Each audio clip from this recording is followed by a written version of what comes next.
খাগড়াছড়িতেও জাতীয় vitamin A plus campaign অনুষ্ঠিত। সারা দেশের ন্যায় খাগড়াছড়িতেও জাতীয় ভিটামিন এ প্লাস ক্যাম্পেইন সেবা কার্যক্রম শুরু হয়েছে। শনিবার সকালে খাগড়াছড়ি শিশু সরকারি প্রাথমিক বিদ্যালয়ে জাতীয় পুষ্টি সেবা স্বাস্থ্য অধিদপ্তর স্বাস্থ্য পরিবার পরিকল্পনা মন্ত্রণালয়ের বাস্তবায়নে খাগড়াছড়ি পৌরসভা সিভিল সার্জনের আয়োজনে জাতীয় ভিটামিন এ প্লাস ক্যাম্পেইন এর উদ্বোধন করেন খাগড়াছড়ি পৌর প্রশাসক নাজমুন আরা সুলতানা ও সিভিল সার্জন ডাক্তার মোহাম্মদ সাবের।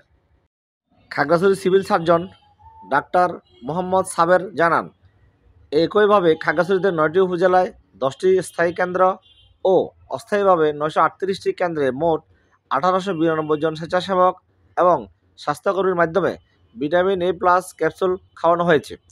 6 থেকে 11 মাস বয়সী 1 লক্ষ শিশু একটি করে নীল রঙের ভিটামিন এ ক্যাপসুল এবং 12 থেকে 59 মাস বয়সী 2 লক্ষ শিশুদের লাল রঙের ভিটামিন এ ক্যাপসুল খাওয়ানো হয়েছে। এই সময় তিনি আরও বলেন, সব শিশুকে ভিটামিন এ প্লাস ক্যাপসুল আওতায় আনা তাদের একমাত্র লক্ষ্য, যাতে শিশুরা সুস্থ থাকতে পারে, শরীরে রোগ প্রতিরোধ ক্ষমতা বাড়ে, কোনো শিশু যেন ঝরে না পড়ে।